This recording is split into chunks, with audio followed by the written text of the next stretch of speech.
ফরিদপুরে জীবিত একটি রাসেলস ভাইপার ধরে ফরিদপুর প্রেস ক্লাবে হাজির হন কৃষক রেজাউল খান। শনিবার সন্ধ্যায় 18 ইঞ্চি লম্বা সাপটি ফরিদপুর প্রেস ক্লাবে নেওয়া হয়। এর আগে ফরিদপুরে রাসেলস ভাইপার মারতে পারলে 50,000 করে টাকা পুরস্কার দেওয়ার ঘোষণা দেন জেলা আওয়ামী লীগের সাধারণ সম্পাদক শাহ মোহাম্মদ ইশতিয়াক আরিফ। সেই পুরস্কারের আশায় জীবিত রাসেলস ভাইপার ধরে প্রেস ক্লাবে নিয়ে যান রেজাউল খান।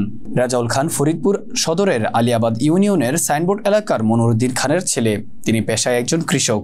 রেজাউল খান জানান, শনিবার বিকেলে সদর উপজেলার আলিয়াবাদ ইউনিয়নের পদ্মাপাড়ের সাইনবোর্ড এলাকায় ফসলি মাঠে রাসেলস ভাইপার সাপটি দেখতে পান তিনি। পরে স্থানীয়দের সহায়তায় সাপটিকে একটি পাতিলে ভরে ফেলেন। এরপর প্লাস্টিকের নেটের আবরণ দিয়ে ওই পাতিলের মুখ বন্ধ করে প্রেস ক্লাবে নিয়ে যান। মূলত সাপটি 50,000 টাকা করে পুরস্কারের জন্যই ধরেছিলেন তিনি। তবে বন বিভাগের প্রাপ্তি স্বীকারপ্রাপ্ত না থাকায় জেলা আওয়ামী লীগ তাকে পুরস্কারের টাকা দেয়নি। তবে তার সাপটি জমা নিয়েছে বন বিভাগ। পুরস্কারের বিষয়ে জানতে শাহ মোহাম্মদ ইশতিয়াক আরিফের মোবাইলে একাধিকবার ফোন দিলেও তিনি ধরেননি। পরবর্তীতে রাসেলস ভাইপার মারার বিপরীতে 50,000 করে টাকা পুরস্কারের ঘোষণা দেওয়ার 3 দিন পর রোববার সেই ঘোষণা প্রত্যাহার করে নিয়েছে ফরিদপুর জেলা আওয়ামী লীগ।